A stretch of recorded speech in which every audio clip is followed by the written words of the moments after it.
Coming up Sunday at 4:25 p.m. Eastern, Fox gets a good one.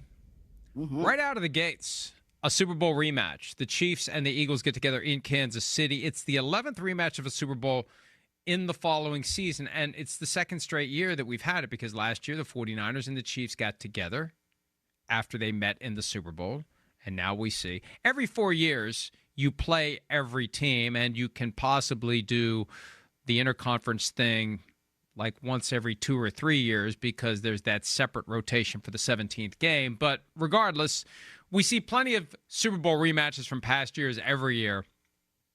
It's kind of fun to see the two teams get a rematch. And to have it happen week 2, it's the closest thing other than a week 1 rematch to let's just go do it again. Now, you're going to have some different players. You're going to have some different coaches. In Philadelphia, they have a different offensive coordinator, for example. But let's lace them up and let's do it again. Yeah, it'll be fun. I mean, this actually is going to be the 3rd straight year that it's happened, as our producer Gary points out. So, I mean, because we had the Chiefs and Eagles a couple years ago as well, right? And that was a game that the Eagles won, and then Nick Sirianni's that was going the up the 17th game. And that was because of the 17th game. Exactly. And so now that we have that, this it has the potential to be seen a little bit more often because once you have especially if they're both top teams, right? They're making it to the Super Bowl. A lot of the time that's the case. And so if you are a first place team and a first place team, you have the opportunity to then play each other 2 years down the road. So it's going to be interesting to see kind of how these things play out, right? Because even though it's a Super Bowl rematch, these are different teams now than they were in February. Well, absolutely. And there's always going to be differences from one season to the next. The way that NFL free agency works and the salary cap, it's a far cry from the 70s where teams would stay basically the same year in and year out. And all you had to do was find room for the draft picks. That was it. That was the only turnover. We got draft picks and we need spots, and some guys would be cut to create the openings for the guys that they drafted. Otherwise, teams stayed the same. So the Chiefs are going to have their hands full against the Eagles. Now, the Chiefs have a couple of extra days, but the Eagles have one extra day because it was Eagles playing Thursday, Chiefs playing Friday. It's a home opener for the Chiefs. Not that helped them a couple of years ago against the Detroit Lions. And the Eagles are just, they overwhelmed the Chiefs last year in the Super Bowl. And that's the only way you're going to beat the Chiefs. If you let them hang around, Patrick Mahomes will find a way. It's easier said than done to build a 20-plus point lead, but that's what you have to do. You can't allow Mahomes an opening to work his magic, and the Eagles just stomped them. Are they going to be able to do it again? I don't know. Hey, we start over at 0-0, and they will have Jalen Carter, unless he spits on Patrick Mahomes before the first. That would really be something. I've seen some strange things in my days. But if Jalen Carter spits again, that probably would be unprecedented. But yeah, they're gonna it's gonna be fun to watch because can the Chiefs keep it close? Can they avoid that storm that kind of pushed them past the brink before halftime? Because it really was over at halftime. Yeah, it was. I mean, the thing that the Chiefs have now that they did not have, and I say this with all due respect to Joe Thuney, is a left tackle, at least apparently. Josh Simmons, I was looking at him for different snaps throughout that course of the game with the Chargers, and he looks the part of a left tackle. And when you have a left tackle, that really can set up the rest of your offensive line for success. Now, they obviously don't have Joe Thuney anymore. They paid Trey Smith. They brought in Suamataia. If I butchered that name, and I think I did, they moved him from tackle to guard. So he's on the left side with Simmons over there, no relation.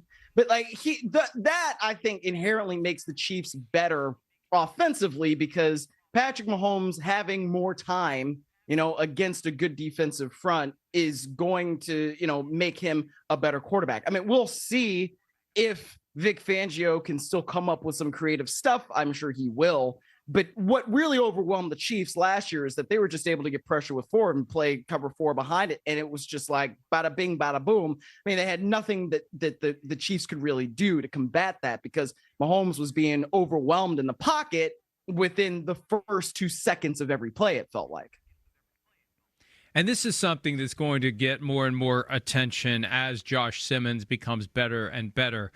Teams reside in their fears pre-draft. You have scouts and general managers that, if the guy, was it a torn patella tendon for Josh Simmons? I think it was.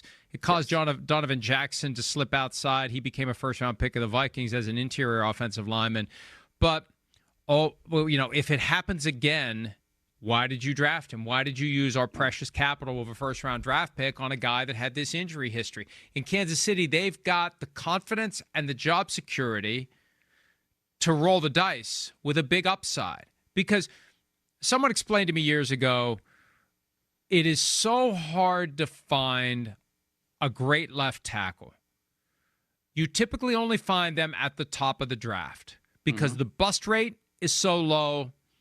And once a team has that left tackle, they are never, ever, ever going to let him go. We've seen some exceptions, the dysfunction in Washington that resulted in Trent Williams becoming available. And sometimes you'll have a guy like a Jason Peters, who I think entered the league as an undrafted tight end and developed into a great left tackle. But usually it's guy drafted in the top 10 or 12, and he becomes the cornerstone of an offensive line for 15 years. For Josh Simmons to fall that far and for the Chiefs to get him that late, and if he becomes that cornerstone left tackle, that's a coup for the Kansas City Chiefs. And it's one of the things they're going to need. They're going to need to find young, cheap, highly talented guys to sprinkle around Patrick Mahomes if they want to continue to compete for championships, not just playoff spots, but championships each and every year. Yeah, it's true. And that's, you draft, develop, reward, right? That's what all good teams want to do. But especially once you have a quarterback who is making as much money as Patrick Mahomes is making and takes up that much of the cap. And the Chiefs have done a really good job of doing this and, really working it out with Patrick Mahomes to keep his cap level at a certain rate, but also his cash flow at a certain rate, right? But you still need to be able to hit on your draft picks in order to have talented guys around him. And it's unfortunately, there's been places where they have not struggled, but finding a true blue left tackle is a place where Brett Veach has struggled to get that right. And, credit to them, they've still won 3 championships while doing that. But they've not been able to really stabilize that left tackle position. You kind of thought that they would do it with Orlando Brown, and that did not necessarily work out. Now he's with Cincinnati, and sometimes you understand why they decided not to pay him and let him go. They drafted Kingsley S, because I don't want to butcher his last name again, last year, which with the hope that he could become that left tackle, but then that thing became a revolving door. And so now with Josh Simmons, if he does become that left tackle that they can rely on, and, Patrick Mahomes can go back there and not think, oh, my goodness, I'm going to get hit off the edge every 2 seconds, then, that's something that would really, really set them up nicely for the rest of their offense, not just along the line, but at the receiver position, with the running back position, everywhere. And look, if he becomes an all-pro, then I'm going to start claiming him as a cousin. Hi, it's Mike Florio. Thanks for watching PFT on YouTube. Hit subscribe for the latest news and analysis from Pro Football Talk.